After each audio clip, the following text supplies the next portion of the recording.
Hello friends, ഇന്ന് നമ്മൾ നോക്കുന്നത് നമ്മളൊരു വീട് പണിയുന്ന സമയത്താണെങ്കിലും ഒരു ബിൽഡിംഗ് പണിയുന്ന സമയത്താണെങ്കിലും ടെമ്പററി കണക്ഷൻ നമ്മൾ ചെയ്യാറുണ്ട്. ടെമ്പററി കണക്ഷൻ നമുക്ക് എങ്ങനെയാണ് കൊടുക്കേണ്ടത്, അതിൻ്റെ കണക്ഷൻസ് എങ്ങനെയാണെന്നാണ് നമ്മൾ നോക്കുന്നത്. ഇതിപ്പോൾ KCB നമുക്ക് ടെമ്പററി കണക്ഷൻ തന്നെങ്കിൽ ഈ ഒരു പുതിയ നിയമം വന്നിട്ടുണ്ട്. ഓൾറെഡി നമ്മൾ ജസ്റ്റ് ഒരു അത് മഴ നനയാത്ത രീതിയിൽ ഒരു സെപ്പറേറ്റ് ഒരു ചെറിയൊരു ഏരിയ കെട്ടി കറക്റ്റ് ചെയ്ത് കൊടുത്താൽ മാത്രമേ നമുക്ക് അതിൻ്റെ അകത്ത് ടെമ്പററി കണക്ഷൻ തരികയുള്ളൂ. ഇതിപ്പോൾ ജസ്റ്റ് കണ്ടോ, നിങ്ങൾക്ക് കാണാൻ സാധിക്കും. ഒരു മതിൽ പോലെ ജസ്റ്റ് ഒന്ന് കെട്ടി അതിന് മുകളിൽ മഴ നനയാത്ത രീതിയിൽ കൊടുത്തതിന് ശേഷമാണ് നമുക്ക് കിട്ടുന്നത്. ഇത് സർവീസ് വയർ നമ്മുടെ KCBയുടെ പോസ്റ്റുകളിൽ നിന്ന് നേരിട്ട് നമുക്ക് ഇത് സിംഗിൾ ഫേസ് ആണ് വന്നിരിക്കുന്നത്. നിങ്ങൾക്ക് കാണാൻ സാധിക്കും. ഒരു നീല വയറാണ് വന്നിരിക്കുന്നത്. അതിൻ്റെ ഉള്ളിൽ വരുന്നത് ചുവപ്പും കറുപ്പുമാണ് വന്നിരിക്കുന്നത്. വന്നതിന് ശേഷം നേരെ മീറ്ററിലേക്കാണ് കണക്റ്റഡ് ആവുന്നത്. മീറ്ററിലേക്ക് കണക്ട് ചെയ്ത് നിങ്ങൾക്ക് കാണാൻ സാധിക്കും. അതിനുശേഷം മീറ്ററിൻ്റെ ഔട്ട് നമുക്ക് കിട്ടുന്നുണ്ട്. ഇനി വോൾട്ടേജ് കാര്യങ്ങൾ നമുക്കൊന്ന് നോക്കാൻ ചെക്ക് ചെയ്യാൻ പറ്റും.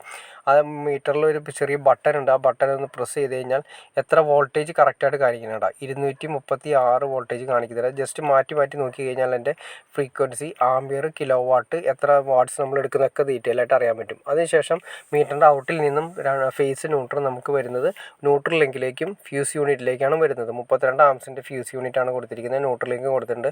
ഇതുവഴിയാണ് നേരിട്ട് പോകുന്നത് ഐസൊലേറ്ററിലേക്കാണ് പോകുന്നത്. ഐസൊലേറ്ററിൽ 40 ആംപിയറിൻ്റെ ഐസൊലേറ്ററിലേക്കാണ് പോകുന്നത്. സിംഗിൾ ഫേസ് ആയതുകൊണ്ട് ഡബിൾ പോളാണ് കൊടുത്തിരിക്കുന്നത്. അതിൻ്റെ ഔട്ട്, ഈ ഐസൊലേറ്ററിൻ്റെ ഔട്ട് നേരെ ELCB അല്ലെങ്കിൽ RCCBയിലേക്ക് വരുന്നു.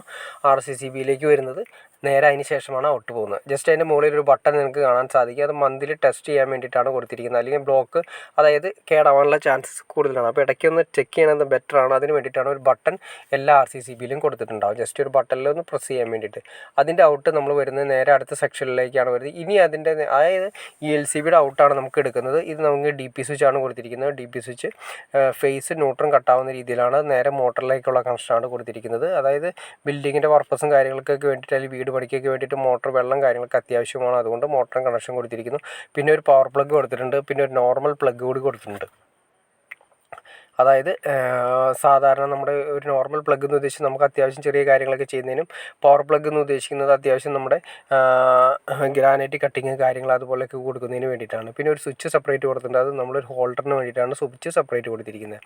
പിന്നെ അതിൻ്റെ എർത്ത്, 2 പവർ പ്ലഗിൻ്റെ എർത്ത് നമ്മൾ 2 സൈഡിലേക്ക് കണ്ട ബോഡി ഫുൾ എർത്ത് ചെയ്തിട്ട് നേരെ 2 എർത്ത് കമ്പി ഇട്ടിട്ട് ടൈറ്റ് ചെയ്ത് നേരെ താഴെ നമ്മുടെ മണ്ണിൽ, ഭൂമിയിൽ എർത്ത് ടൈറ്റ് ചെയ്തിട്ടുണ്ട്. ഇങ്ങനെ വേണം നമ്മൾ എർത്ത് കൊടുക്കാനായിട്ട്. എർത്ത് അതുപോലെ തന്നെ 2 സൈഡിൽ നമ്മൾ മസ്റ്റായിട്ടും കൊടുത്തിരിക്കണം. കാരണം ബിൽഡിംഗ് കൺസ്ട്രക്ഷൻ കാര്യങ്ങൾ, അതുതന്നെ വീട് പണിയും കാര്യങ്ങളൊക്കെ ഉള്ളതുകൊണ്ട് പല രീതിയിലുള്ള വയറ് കാര്യങ്ങളൊക്കെ ചിലപ്പോൾ ലീക്ക് ഉണ്ടാകുന്ന സമയത്താണെങ്കിലും അപകടം കാര്യങ്ങളൊന്നും സംഭവിക്കാതിരിക്കണമെങ്കിൽ, ആർക്കും ഒരു അപകടം കാര്യങ്ങളൊക്കെ സംഭവിക്കാതിരിക്കും, മസ്റ്റായിട്ട് നമ്മൾ എർത്ത് കണക്ട് ചെയ്തിരിക്കണം. അതുപോലെ തന്നെ നല്ല രീതിയിലുള്ള ഒരു ELCB ആയിരിക്കണം നമ്മൾ കൊടുക്കേണ്ടത്. നമുക്ക് മാക്സിമം അപകടങ്ങൾ ഒഴിവാക്കാൻ ഇതിന് ഉപകരിക്കുകയും ചെയ്യും. അപ്പോൾ ടെമ്പററി കണക്ഷൻ വരുന്നതും അതുപോലെ തന്നെ ടെമ്പററി കണക്ഷൻ്റെ കണക്ഷൻസും ബാക്കിയുള്ള കണക്ഷൻസും കാര്യങ്ങളും എങ്ങനെയാണ് നിങ്ങൾക്ക് വ്യക്തമായിട്ടൊരു ഐഡിയ കിട്ടിക്കാണെന്ന് ഞാൻ വിചാരിക്കുന്നു. ഇനി എന്തെങ്കിലും ഡൗട്ട്സോ കാര്യങ്ങളോ ഉണ്ടെങ്കിൽ തീർച്ചയായിട്ടും കമൻറ്റ് ചെയ്യാൻ മടിക്കരുത്. അതുപോലെ തന്നെ ഷെയർ ചെയ്യാനും മടിക്കരുത്. സബ്സ്ക്രൈബ് ചെയ്യാനും മടിക്കരുത്. ഓക്കെ ഫ്രണ്ട്സ്, അടുത്ത വീഡിയോയിൽ കാണുന്നവരെ ഓക്കെ.